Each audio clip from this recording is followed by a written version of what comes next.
Hey guys, welcome to the very first episode of How to Write Symphonic Metal. In this video, we're going to be talking about the absolute basics of symphonic metal songwriting, but it can also be useful to more advanced songwriters. And if you're new here, be sure to subscribe because this is the start of a series that will end up covering pretty much everything you would need to know about the entirety of symphonic metal songwriting. And real quick, if you are new here, my name is Kevin Getz, and I am the lead guitarist and songwriter for the symphonic metal band Mute Prophet. As far as I know, we are the only symphonic metal band in North America that is currently making a full-time income from our music. Rather than tour, we've built an international fan base online, and one of the things that I do on this channel is teach other musicians how to do exactly the same thing. So if that sounds like something you're interested in, be sure to check out other videos on my channel while you're here. Anyway, so, symphonic metal songwriting. The first thing we need to do is determine what kind of symphonic metal we're making, because as we all know, it's an incredibly versatile and varied genre despite what the stereotypes might have us believe. Nightwish does not sound like Epica, which does not sound like Delane, which does not sound like Therion. So determine which bands and which tropes your song is going to borrow from, and don't get me wrong, you can totally borrow from all of them. I just think it's good to have a general idea in advance when you're starting out.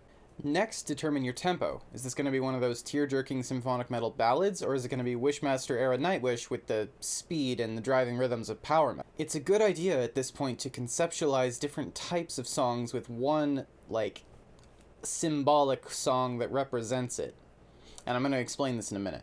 Also, one quick aside, if you do get lost with some of the songwriting theory that I'm going to go into here, be sure to still watch through to the end, because I will be giving you a shortcut that kind of makes it so you don't need to know all the theory to still get started doing this. And again, as the series progresses, I will break down the theory and it will make more sense. Anyway, let's use Nightwish as a hypothetical example here because I think most of us are familiar with Nightwish. If you're picturing like an up-tempo ballad with lots of epic layered vocals on the chorus and stuff like that, picture this as like Wishmaster or End of All Hope. It opens with a chorus usually, 16th note double kicks like the drummer is running in place on a treadmill, with the snare hitting on every group of four, and the guitars are very riffy and rhythmic throughout, and solos in general are mandatory.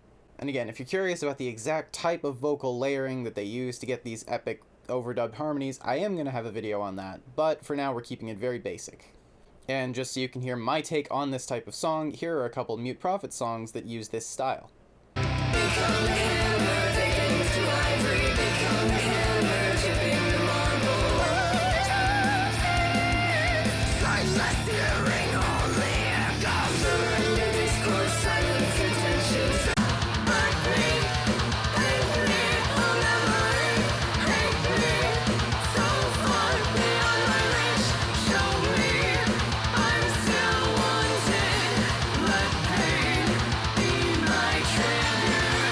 And then we have our more mid-tempo kind of things. Think Nemo or Amaranth.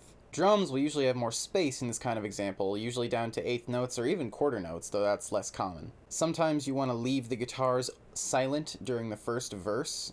That's optional. I usually don't because Mute Prophet's music is more guitar-driven than most symphonic metal. A useful trick here is to alter the length of your verses and choruses to keep things fresh. What I mean by that is, let's say that your first verse is 8 measures, and your first chorus is 4 measures. And then your second verse is only 4 measures, and your second chorus is a full 8 measures. Again, an example of this would be Nemo, where there's that whole second set of lyrics on the second chorus, so it ends up being twice as long. This kind of dynamic adjustment of your section durations can add something that really keeps the listener on their toes and keeps things feeling fresh. Another thing you can do is to shift the final chorus up by a minor third, or even your second verse, shift that up by a minor third. Random minor third key changes are kind of a Nightwish trope for that kind of song, and it works really well. The chorus will generally have a simpler guitar riff here, possibly even just power chords, and there should be a fairly grandiose and epic orchestration that's doing most of the heavy lifting. And of course, here's an example of a Mute Prophet song doing this.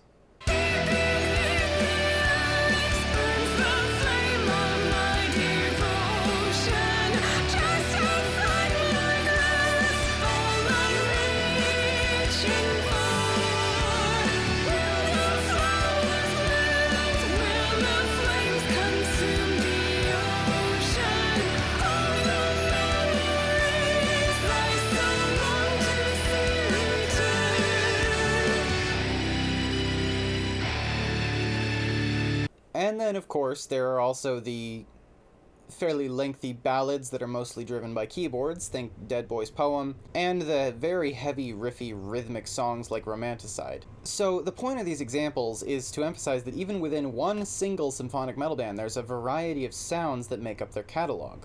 So any time you set out to write a song, you should be keeping this in mind.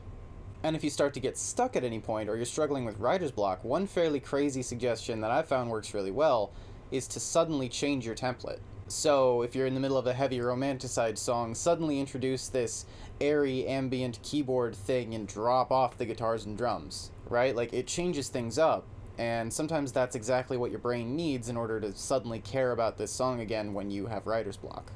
So now, with this perspective, think about an album. An album is a collection of songs that flow together through a lot of these different moods. So as you're composing, you can look at these different templates and motifs and ideas and come up with a variety of different sounds, and in the end you have an album where no two songs sound exactly the same, which is what we all should endeavor to do in our songwriting, obviously.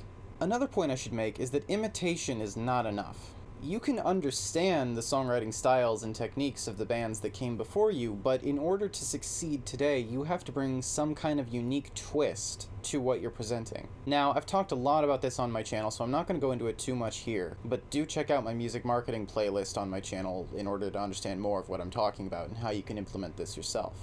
And finally, I promised to give you guys a shortcut to circumvent any lack of theory knowledge you may have, and here it is! So we talked about conceptualizing your songwriting using different song examples, right? Well, what can you do if you don't know the theory behind everything I was talking about, if you don't understand the basics enough to construct something similar yourself? If you have Guitar Pro or Tux Guitar, these are guitar tablature editing programs. So you can download guitar tablature files of the songs that you are endeavoring to learn, and using these programs you have editable, changeable arrangements of the songs. This means that you can dissect them and change them in any way you see fit. Mess with the tempo, mess with the drums, mess with the guitars, change it completely until it is something unique and entirely your own. But the tempo, the arrangement, the structuring, it's already done for you, and so you can visually see as well as audibly hear what exactly the composer did to arrive at that sound. This is exactly what I did when I got started writing songs about 10 years ago. And speaking from experience, you can build an entire career off of that starting point. I really do believe it is the single best tool for a beginning songwriter, or just a songwriter who is not confident at songwriting yet. Question of the day: what is your approach to symphonic metal songwriting? Let me know in the comments below. Be sure to subscribe for more and check out some of the other videos on my channel. And if you want to see more of my band's original music, you can use the link in the description and also the pinned comment to check it out. And I will see you in the next video.